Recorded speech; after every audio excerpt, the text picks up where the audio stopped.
name is Dr. Anthony Levatino. I'm a practicing obstetrician-gynecologist, and I've performed over 1,200 abortions.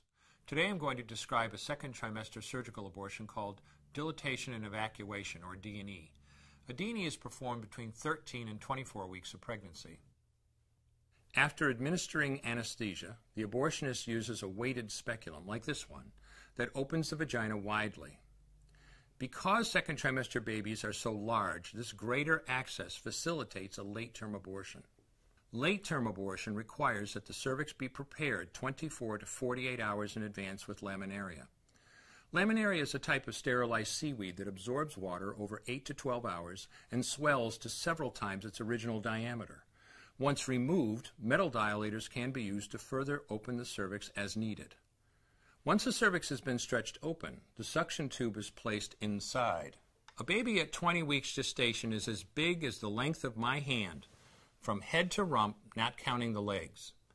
The suction machine is turned on, and pale yellow amniotic fluid surrounding the baby is suctioned out through the catheters.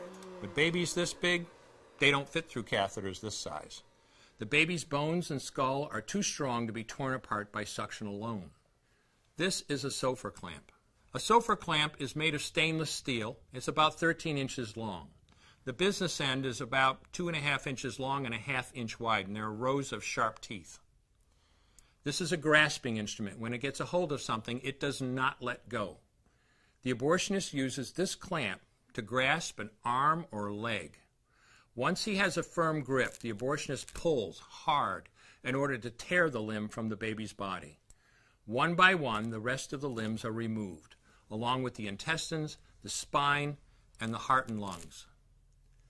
Usually the most difficult part of the procedure is extracting the baby's head, which is about the size of a large plum at 20 weeks. The head is grasped and crushed.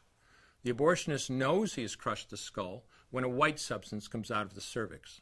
This was the baby's brains. The abortionist then removes skull pieces. He removes the placenta and any leftover parts of the baby with a curette, scraping the lining of the uterus for any remaining tissue.